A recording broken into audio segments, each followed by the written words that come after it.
My cousin stole $12,000 from our grandma and blamed me. My whole family believed him until I exposed everything in court 3 years later.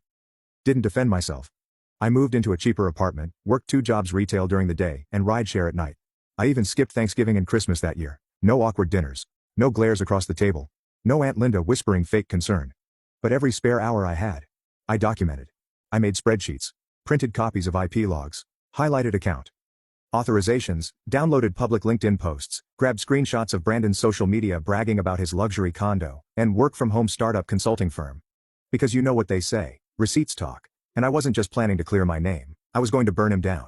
It took almost 8 months to collect everything I needed. I consulted with a legal aid clinic downtown and found a young lawyer who had just passed the bar and was hungry for a case. When I showed him the files, he blinked at me like I'd just handed him the script for a Netflix thriller.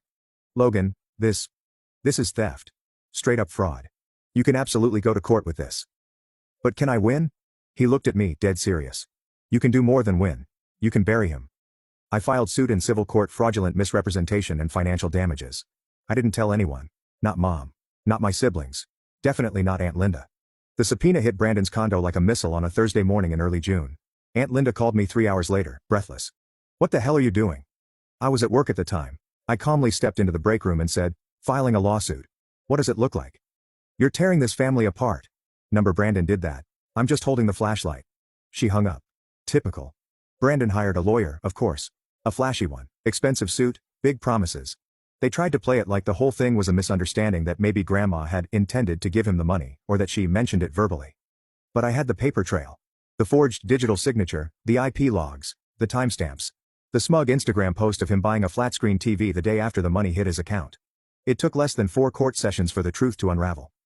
And watching Brandon squirm on the stand? I won't lie. It felt good.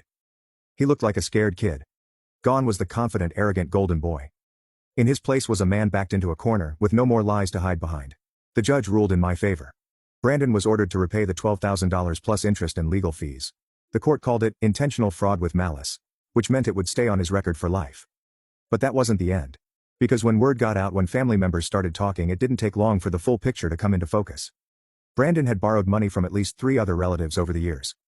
Money that mysteriously never showed up. The whispers became louder. Aunt Linda's reputation took a nosedive. She tried to hold a family meeting to spin the narrative. No one came.